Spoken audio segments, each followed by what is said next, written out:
So hello guys, ठीक है। अब एक काम करो, फटाफट सारे बच्चे एक बार ज्वाइन कर लो क्लास को, फिर हम लोग बात करते हैं हमारे एग्जाम की, ठीक है। अब बहुत सारे बच्चे या फिर सभी लोग यहाँ पर जो बैठे हुए हैं जो इस क्लास को देख रहे हैं वो इस एग्ज़ाम के बारे में जानते होंगे, काफ़ी अच्छे से आप इस एग्ज़ाम को जानते होंगे।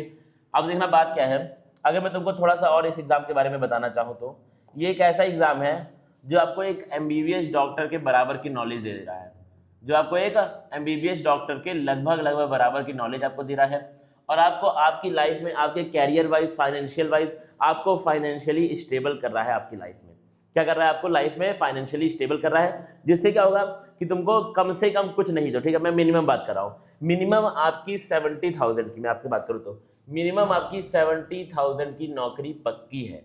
आप ये कोर्स करते हैं, आप जैसे ही ग्रेजुएट होते हैं इस कोर्स से, वैसे क्या है 70,000 की आपकी नौकरी क्या है 100% कन्फर्म हो जाती है। और हर एक इंसान चाहता है, देखना एक मिडिल क्लास की मैं बात करूं, मैं बात वो नहीं कर रहा हूं जो कि बहुत अमीर लोग हैं जिनका अपना बिजनेस है, वो तो भाई उनके तो राह अलग है, उनकी तो क्या है, उनकी फील्ड अलग है, उनको अलग तरीके की मेहनत करनी है, उनका स्ट्रगल अलग तरीके का है।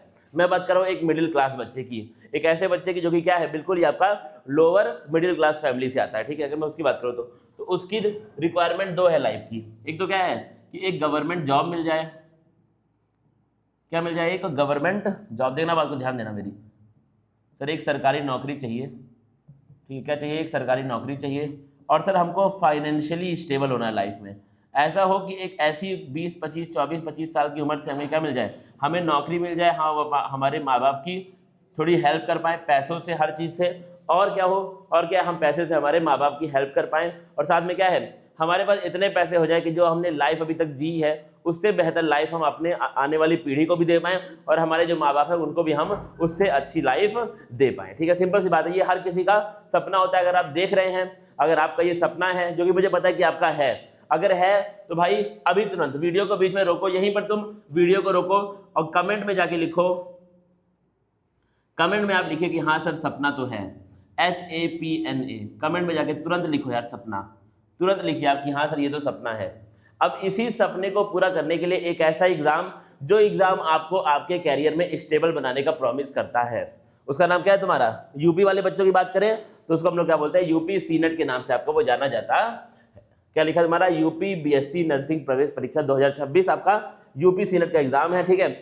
अब हम लोग बात करने वाले हैं, अब देखना क्या है सवाल है तुम्हारे यहाँ पर 2-3 लिखा है तुम्हारा, क्या आप मेडिकल फील्ड में गवर्नमेंट जॉब पाना चाहते हैं। कौन नहीं चाहता यार, कौन नहीं चाहता है। आज के टाइम में गवर्नमेंट जॉब आज के टाइम में इतनी मुश्किल हो चुकी है, लोगों को नौकरियां नहीं मिल रही हैं, ये सच्चाई है, ठीक है। आज से 10 साल 12 साल 15 साल पहले की बात कुछ और थी, अब लोगों को सरकारी नौकरियां नहीं मिल रही हैं। तो अगर आप चाहते हैं कि आपको मिले तो आप इस फील्ड में इस एग्जाम को आप देख सकते हैं। फिर क्या लिखा तुमने, क्या आप अपने और परिवार के सपनों को पूरा करने का जुनून रखते हैं। तो आज का ये वीडियो आपके लिए है। आइए बात करते हैं इसमें, देना क्या लिखा हुआ है, लिखा है तुम्हारा BSc नर्सिंग एक महान प्रोफेशन आपका है, नर्सिंग ऑफिसर आप बनते हैं। क्या बनते हैं आप, नर्सिंग ऑफिसर बनते हैं। और जरा यहाँ पर दो बातें दी हुई हैं, लिखा है तुम्हारा अस्पताल की अगर हम लोग कार्य प्रणाली की बात करें, क्या है, अगर अस्पताल के हम लोग दिमाग की बात करें, एक हॉस्पिटल के दिमाग की बात करें तो वो कौन होता है, डॉक्टर होता है। लेकिन अगर एक हॉस्पिटल के हम लोग दिल की बात करें, हार्ट की बात करें तो वो कौन होता है, वो कौन होता है, एक नर्सिंग ऑफिसर, एक अस्पताल का दिमाग, एक दिल होता है, और दिमाग क्या है आपका, डॉक्टर है। यहाँ पे क्या लिखा हुआ है, लिखा है डॉक्टर अस्पताल के लिए ब्रेन का काम करते हैं, यदि ब्रेन कुछ पल काम ना करे तो भी अस्पताल चल सकता है। अगर कुछ टाइम के लिए ब्रेन काम ना करे, कंफ्यूजन की स्थिति बन जाए, तो भी हो सकता है कि हॉस्पिटल कुछ टाइम के लिए चल जाए। लेकिन अगर दिल काम करना बंद कर दे तो अस्पताल बिल्कुल भी चल नहीं सकता है। इसका मतलब क्या है, एक नर्स अगर काम करना बंद कर जाए, अगर एक नर्सिंग ऑफिसर वहां पे काम करना बंद कर दे तो अस्पताल वहीं पे ठप हो जाएगा, अस्पताल को हमको तुरंत बंद करना पड़ेगा। तो आप एक ऐसे प्रोफेशन में जा रहे हैं जो क्या है, जो आपको 100% ऐसे जगह पे लाके खड़ा कर रहा है कि आप एक बहुत इंपॉर्टेंट इंसान बनने वाले हैं। क्या बनने वाले हैं, आप एक बहुत इंपॉर्टेंट पर्सन बनने वाले हैं अस्पताल के लिए, एक हॉस्पिटल के लिए आप क्या बनने वाले, एक बहुत इंपॉर्टेंट पर्सन आप बनने वाले हैं, ठीक है। और देखना ध्यान से, अब क्या लिखा है तुम्हारा, लिखा है पात्रता और प्रवेश परीक्षा विवरण। अगर हम लोग बात करें कि आप इस प्रवेश परीक्षा में बैठने के लिए एलिजिबल है या फिर नहीं है, ठीक है, और डेट्स की तो हम लोग बात करेंगे ही करेंगे। और क्या लिखा है, लिखा है कौन कर सकता है आवेदन।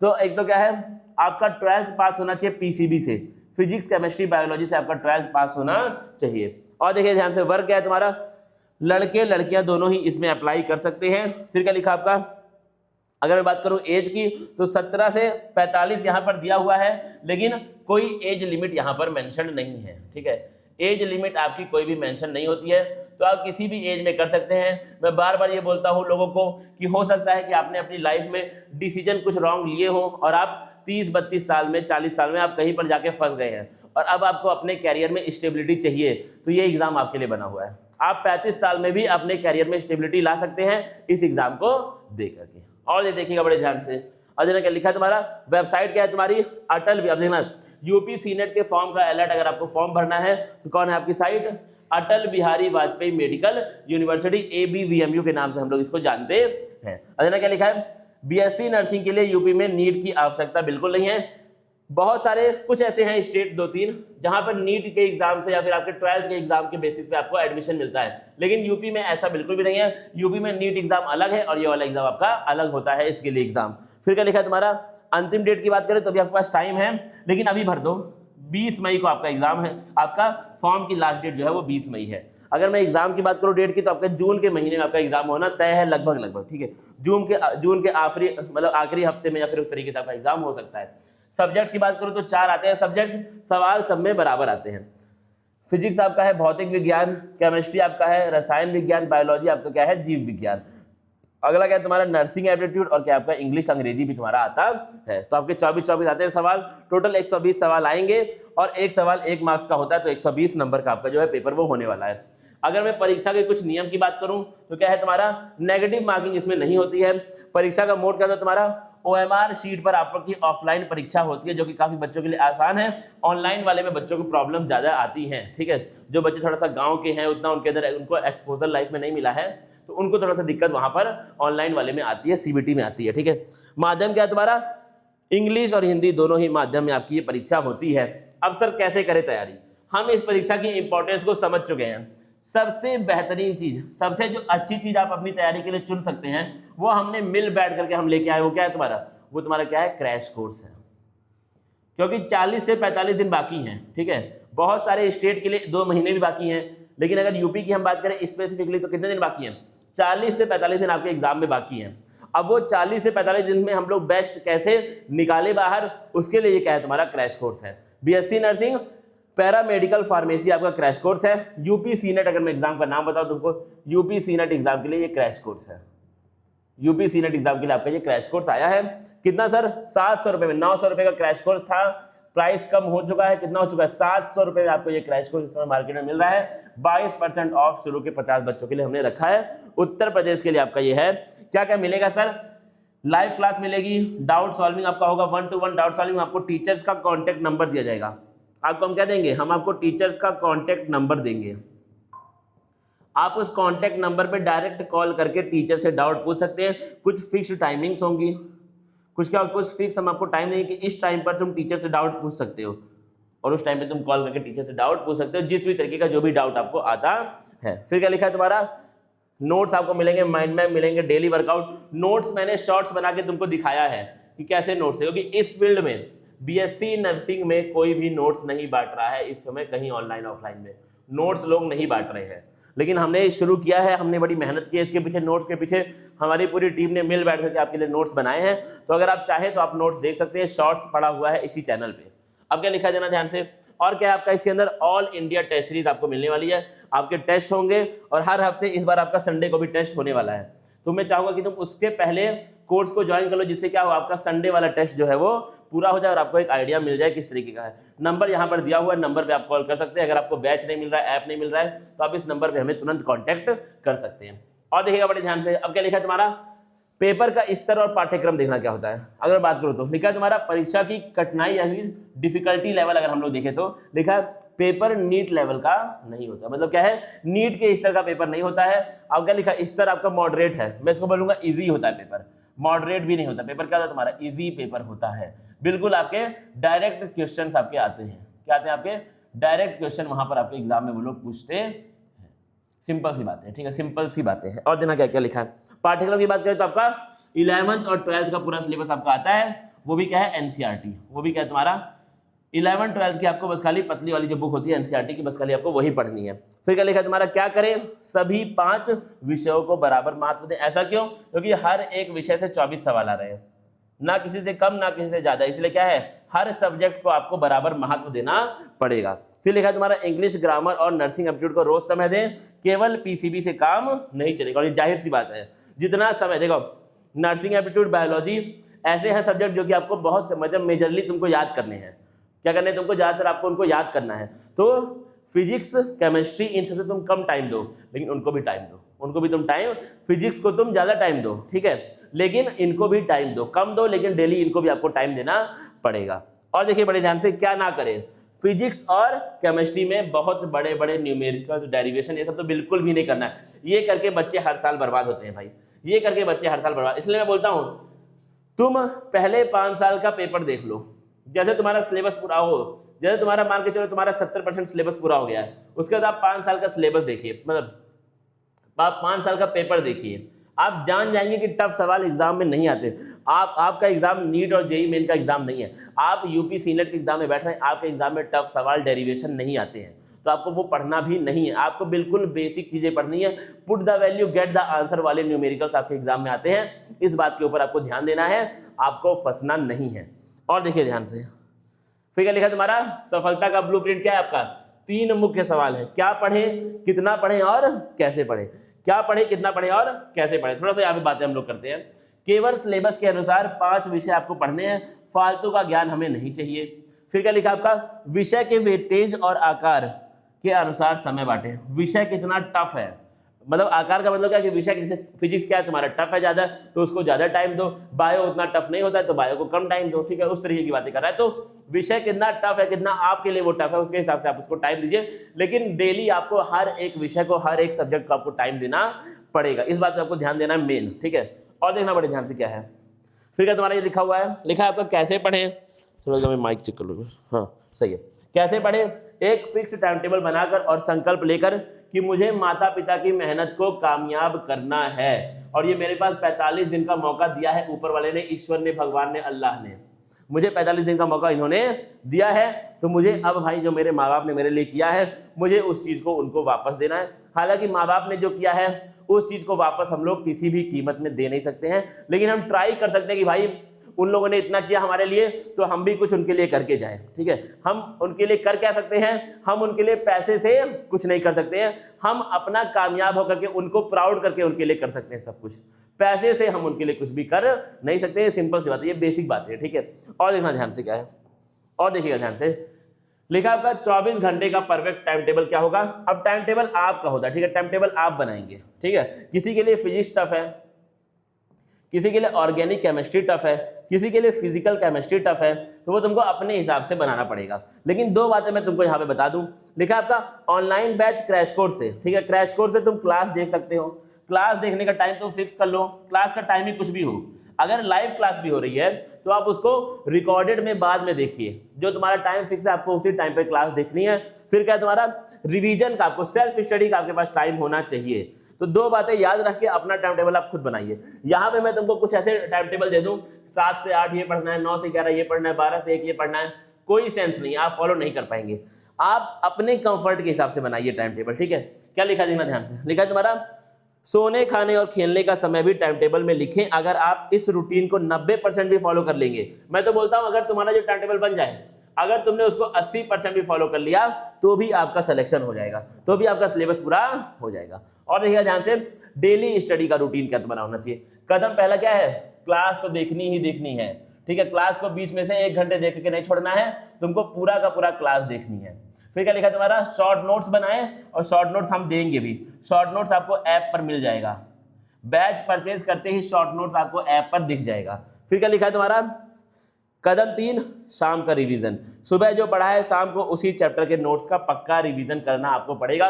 4th क्या है आपका स्टेप, क्वेश्चन प्रैक्टिस। आपको डीपीबी हमारे ऐप पर आपको डेली वर्कआउट के नाम से क्वेश्चंस मिलते हैं, हर चैप्टर के हर टॉपिक के क्वेश्चन आपको डेली वर्कआउट के नाम से ऐप पर मिल जाते हैं, जिनको आपको प्रैक्टिस करना पड़ेगा। और देखिए ध्यान से, फिर क्या लिखा है तुम्हारा, साप्ताहिक रणनीति, ठीक है, देखना ध्यान से, क्या लिखा आपका, साप्ताहिक, रणनीति और पीवाईक्यूज का सीक्रेट। अब देखना ध्यान से, सारे एग्जाम यहाँ में लिखे, मध्य प्रदेश का तुम्हारा CUET आ गया, आपका बिहार का आपका एग्जाम है, राजस्थान का एग्जाम है, आपका यूपी सीनेट का एग्जाम। देना क्या लिखा है, हर 7 दिन में कम से कम संडे को आपके टेस्ट होते हैं, संडे को आपके टेस्ट होते हैं, और उस संडे के टेस्ट को कभी भी छोड़ना नहीं है। संडे का टेस्ट मंडे को देना नहीं है, गलत है, बिल्कुल गलत है। लोग ये बोलते हैं सर संडे का टेस्ट था, सिलेबस हमारा हो नहीं पाया तो मंडे को दे दिया, गलत है, फर्जी है, एकदम गलत बात है भाई, ऐसा मत करिए। संडे का टेस्ट आप संडे को दीजिए, आपका सिलेबस 20% हुआ हो, 30 हुआ हो, 40 हुआ हो, 100% हुआ हो। संडे का सिलेबस, संडे का टेस्ट आपको मंडे को देना नहीं है। देना क्या लिखा तुम्हारा, एक्सपर्ट टीम जो पेपर बनाती है वो अक्सर अन्य राज्यों के अच्छे प्रश्नों को आपके एग्जाम में हूबहू रिपीट करती है। जो प्रश्न खुद से ना हो उनकी आंसर की को देख करके तुमको मिस्टेक नोटबुक बनाना पड़ेगा। एक अपनी मिस्टेक नोटबुक आपके पास होनी चाहिए, हालांकि इसके बारे में बात करूंगा अलग से, मिस्टेक नोटबुक के बारे में मैं अलग से एक वीडियो बनाऊंगा, मैंने सोच रखा है, ठीक है, बात करेंगे इस बारे में। लेकिन जो भी आंसर आपके रॉन्ग हो जाए आप उनको मेंशन कर लीजिए एक अलग से कॉपी में फिलहाल के लिए। ठीक है, लिखा है तुम्हारा मॉक टेस्ट का सही तरीका। देना क्या लिखा है, पहले आपको देखनी है क्लास पूरे हफ्ते, क्वेश्चन प्रैक्टिस करनी है पूरे हफ्ते, और संडे को क्या देना है, टेस्ट देना है। तो टेस्ट कब है, संडे को। संडे को ऐप में टेस्ट होते भी हैं और संडे को ही आपको टेस्ट देने भी हैं। क्या लिखा तुम्हारा, ईमानदारी सबसे जरूरी है, नो चीटिंग। रैंक कम आएगी तो माता पिता क्या सोचेंगे, इस डर से चीटिंग ना करें। टेस्ट का मतलब नंबर लाना नहीं है, बल्कि खुद की कमियां खोजना होता है। टेस्ट का मतलब, टेस्ट का मकसद कभी भी नंबर लाने का होता ही नहीं है। टेस्ट क्यों होते हैं, अच्छा टेस्ट क्यों होते हैं, तुम मुझे बताओ टेस्ट क्यों होते हैं, अगर आपको पता है तो मुझे बताइएगा, ठीक है। हालांकि ये वीडियो हमारा रिकॉर्डेड है, लेकिन आप एक बार कमेंट में जाके लिखिएगा अभी तुरंत वीडियो को पॉज करके कि टेस्ट क्यों होते हैं, आपको क्या लगता है, रीजन क्या है, टेस्ट होने की वजह क्या है। क्या वजह है, टेस्ट होने की वजह इतनी सी है कि भाई टेस्ट में तुम ये जान पाते हो कि तुमसे गलतियां कहां पे हो रही है, कि तुम्हारा फाइनल एग्जाम अलग है, एग्जाम अलग चीज है, टेस्ट अलग चीज है। टेस्ट से आप गलतियां जान पाते हैं, एग्जाम आपकी बिल्कुल क्या है, अलग चीज होती है। एक बार मैं चार्जिंग देख लूं कैमरे का, मुझे लग रहा है कुछ चार्जिंग का इशू आ रहा है, ठीक है, अच्छा ठीक है, कोई दिक्कत नहीं है। अच्छा क्या लिखा है तुम्हारा, लिखा है आपका टेस्ट के बाद का एनालिसिस बड़ा इंपॉर्टेंट है। क्या फिक्स टाइम में पूरा पेपर हो पा रहा है, आते हुए प्रश्न गलत क्यों हो रहे हैं, सिली मिस्टेक को पकड़ो। जो 10 प्रश्न, 12 प्रश्न, 15 प्रश्न आपके गलत हुए उनका आंसर देखो और उनको एक कॉपी में तुम नोट करो, जिससे क्या हो, आप एग्जाम वाले दिन आप जान जाए कि ये वाला टॉपिक आपके वीक है, तो आप एग्जाम के दिन सिर्फ उस कॉपी को पढ़ के जाइए। इसको हम लोग मिस्टेक नोटबुक बोलेंगे, अलग से बात करेंगे उस बारे में। मेरा क्या लिखा है, बैकलॉग कैसे कवर करें, कैसे बैकलॉग पूरा करें। अगर आप पढ़ाई में अन्य बच्चों से पीछे चल रहे हैं, अगर तुम्हारा बैकलॉग है तो क्या करो, अगर संडे तक चैप्टर पूरा नहीं हुआ है तो संडे का टेस्ट मंडे को नहीं देना है, नहीं दें, संडे का टेस्ट मंडे को नहीं दे। आप टेस्ट संडे को दीजिए, जो नहीं पूरा हुआ है उसको 2x में देख करके उसको जल्दी जल्दी आप पूरा करने का ट्राई करिए, जो भी आपके पास टाइम बच रहा है उसमें। अगर कोई आसान चैप्टर छूट गया है तो बस खाली उसके नोट्स पढ़ लो, कुछ अगर आसान छूट गया तो उसके बस खाली क्या पढ़ लो, नोट्स पढ़ लो, तुम लेक्चर मत देखो, ठीक है। लेक्चर देखना कंपल्सन नहीं है, लेक्चर देखना मैंडेटरी नहीं है, ठीक है। और क्या लिख दिया इसके अंदर, लिखा है तुम्हारा छोटे छोटे डेली टारगेट आप बनाइए और उनको पूरा करिए। उसी को हम लोग क्या बोलते हैं, माइक्रो टारगेट बोलते हैं, छोटे लेकिन पूरा करना है, ठीक है। फिर लिखा तुम्हारा सफलता का माइंडसेट और जुनून। मुझे इस बार हर हाल में सिलेक्शन चाहिए, चाहे डेली 12 से 18 घंटे पढ़ना पड़े। ऐसे ऐसे बच्चों को मैं जानता हूं जिन्होंने आखिरी के 10-15 दिन 20-20 घंटे पढ़ाई की है, 19-19 घंटे उन लोगों ने पढ़ाई की है, ठीक है। तो ऐसे बच्चों को भी हम जान रहे हैं। तो 18 घंटे 16 घंटे पढ़ना बिल्कुल भी टफ नहीं होता है, बिल्कुल भी टफ नहीं होता, आपको पढ़ना पड़ेगा, ठीक है। एग्जाम से एक दिन पहले तुम दबा के सो, कोई दिक्कत वाली बात नहीं है, लेकिन अभी ये 40 दिन भाई दबा के पढ़ना पड़ेगा, ठीक है, क्योंकि जो पढ़ेगा उसी का होगा।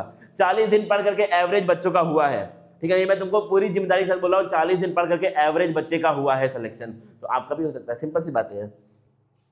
55 से 58% वाले छात्र 12th में सामान्य अंक लाने वाले बच्चों ने अपनी मेहनत से टॉप गवर्नमेंट कॉलेज प्राप्त किए हैं। 67% से KGMU, यूपी के सबसे बड़े कॉलेज में 67% लाने वाले बच्चे को एडमिशन मिला है, क्योंकि उसने, ये मैंने एक वीडियो में देखा था जिसमें क्या होगा 67% वो लाया था एग्जाम में, बोर्ड एग्जाम में, लेकिन उसको KGMU में कॉलेज मिल गया। अब सोचो कितनी बड़ी बात है, सोचो तुम कितनी बड़ी बात है। तो अगर ये 67 वाला ला सकता है तो आप क्यों नहीं ला सकते, आपको कौन रोक रहा है। समय कम नहीं है, 2 महीने लगातार पढ़कर भी बच्चों ने एग्जाम निकाला है, तो समय तो कम नहीं है। एक बड़ी यहां पर महत्वपूर्ण बात दी हुई है लास्ट में, लिखा है तुम्हारा आपके सबसे बड़े रोल मॉडल आपके माता पिता हैं, उनकी मेहनत को कामयाब करें। क्योंकि सिंपल सी बात है, ठीक है, सलमान खान, शाहरुख खान, विराट कोहली, धोनी, ये सब रोल मॉडल नहीं है।